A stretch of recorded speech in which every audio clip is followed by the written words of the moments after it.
এইমাত্র পাওয়া খবর, শিক্ষার্থীরা যারা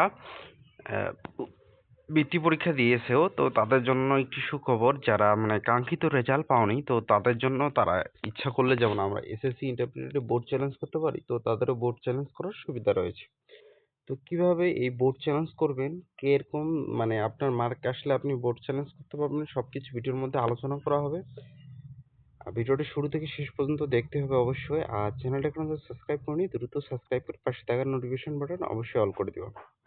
বোর্ড চ্যালেঞ্জ বা খাতা পূর্ণ নিরীক্ষণ। বোর্ড চ্যালেঞ্জ হলো নির্ধারিত ফি দিয়ে কোনো বিষয়ে খাতা পুনরায় যাচাই করার প্রক্রিয়াকে। তোমরা জানো যে এবার শিক্ষামন্ত্রী একটা কথা বলেছে যে বোর্ড চ্যালেঞ্জে খাতাগুলো ক্লিয়ার ভাবে দেখা হয় না, বাট এবার তিনি সুন্দরভাবে দেখবে। কারণ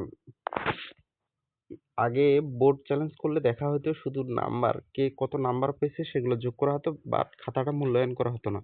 কিন্তু এবার থেকে খাতাগুলো মূল্যায়ন করা হবে। সাধারণত বোর্ড পরীক্ষার পর এই সুযোগ থাকলেও 2025 সালে জুনিয়র বৃত্তির ক্ষেত্রে বোর্ড চ্যালেঞ্জ বা খাতা পুনর্নিরীক্ষণের কোনো সুযোগ নেই বলে ভিডিওতে জানানো হয়েছে।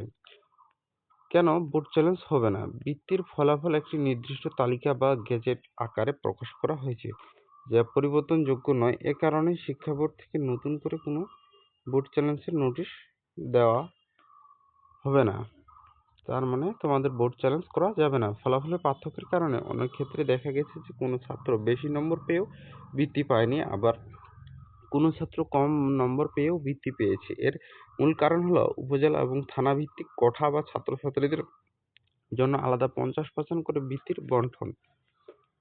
পরবর্তী পরামর্শ, ভিডিওগুলোতে শিক্ষার্থীদের এই ফলাফল নিয়ে আর চিন্তা না করে পরবর্তী ধাপ অর্থাৎ এসএসসি দিকে মনোনিবেশ করার পরামর্শ দেওয়া হলো। তো তোমরা পরবর্তী পরীক্ষায় চিন্তা করো। কারণ এই তোমার জুনিয়র ভিত্তি পরীক্ষার সার্টিফিকেট কোনো কাজে লাগে না, তো তোমার এসএসসি পরীক্ষার সার্টিফিকেটটা অনেক কাজে লাগে। তো দেখা হবে আবার নেক্সট ভিডিওতে পরবর্তীতে। সবাই ভালো থাকবে, খোদা হাফেজ।